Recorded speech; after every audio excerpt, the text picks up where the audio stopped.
Welcome to the Salmon Runs YouTube. Enjoy the video.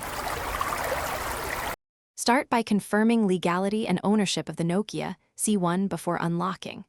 Contact the carrier that originally sold or activated the phone. Ask about their unlock policy and qualifying requirements in clear terms. Verify the device account is in good standing and fully paid. Obtain the phone IMEI number, which is a 15-digit identifier required for the request.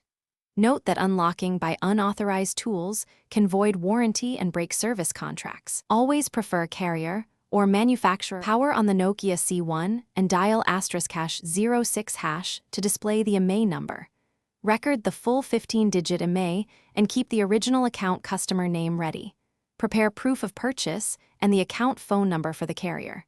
Contact the carrier support and request a network unlock for that IMEI. Many carriers require 6 months of active service or account clearance before issuing codes. If approved, the carrier will send an unlock code or instructions by email or message.